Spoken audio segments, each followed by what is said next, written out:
څوک چې له مور او پلار سره غلطه بازي کوي او غلطه اګي ورسره جنګي د ما خبره دی واروي عمل دی ور باندې وي ځان دې نه خرابوي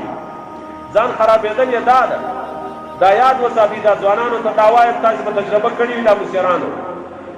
مور او پلار ته سیدي په خبرو کې کغه خبره وکړه وې ساته یاد یې وساته درته روانه ده درته راځي به تا به خبره کړې وي د خپل زوی په لنګته به بیا د جوابي خدای کوله تا به خبره ورته کړې وي د خپل زوی په سود به بیا جوابي بیا یاد وساته بیا به در جوابي او ګیدړ او زمری ووایي سره کراري نو بیا د یو ځای تلکه یې کې وه ګیدړ یې چورت وهلی استقلال زمری ته په دا تلکه کتاب کوه ته به د وخت لپاره جنې خلاصه سي چې به دا هر ځای چې یو شی وي چې به ته په خپله باندې خورې نو ګیدړه ورته وویل چې ته دې خوا تلکه نږدې راشه زمری وروره بیا نو زه له خیره سره په یو سفر باندې هلته مې یو ډېر ښه ښکار پیدا کړی ده نو زمري چې چورت وواهه چې ګیدړه کله تا نږدې ځان ته ور پرېږدي نو زمری چې روانېده ګیدړ یې ورته وویل نه نه نه نه دغه به نه راځې یارې به لوړه را سره کړې قرآن به را سره کوې بیا به راځې دغه خو څه راسي بیا خو مې خورې دور ټول ګیدړې خوره سړی چې قرآن وکړي له چا سره څو کاله بعد سړی وهي ګیدړې خو مطلب دا اوس دی په اتلکه کتاب کې ګیدړې ویل 100 کاله بعد سړی وهي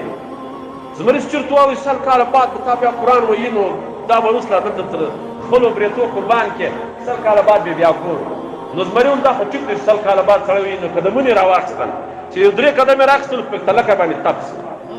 چې تپ سو ګیدړې خور دا خو قرآن سړی 100 کاله بعد وهي نو هغه د بیخي زر ده دلته نږدې تپ سومه ګیدړې ورته ویل یا آیا دغه دې له بل چا سره پخوا قرآن کړی دی د غوټې هم پوره سو هغه ووالي ادما اول خو نه پاته دغه له پلار او له موره سره چې دلته سړی کغره بیا وکړي الله دې وساتي دا هغه قرآن د 100 کاله بعد به دې وهي پاته ولاکه سي مګر زه به یو تجربه هم در وکړم خبر که دې کږه ورته وکړه لږ زیات هلته لږ زیادت کړي بیا به په لنګته زوی در بدلوي خبر که درته وکړه بیا به په سود در بدلوي دا یاد وساتئ دا شی بیا پکې راځي خدای پاک دې موږ اولادونه صالح وګرځوي موږ دې الله صالح وګرځوي الله پاک جل جلاله توفیق د خیر او د ادب راته نصیب وګرځوي او ګورې زه به دا یقین درته وایم د کتابو مسئله ده وایي چې سړی قبر ته د مور او پلار ورسي دی خو په قبر کې لاندې ده که نه موږ ورسیره یو وایي دونه ادب باندې به ورته درېږي لکه په ژوند کښې چې به ته کوټې ته ورلې او په ادب باندې به ورته ولاړ وي حتی د موږ کتابو ابن حجر اسقلاني صاحب دا هم لیکلي دي چې کله پلار سره په ژوند کې ته نږدې کېنستې قبر ته به دغونه نږدې ورته درېږي ولې محبت در سره کړي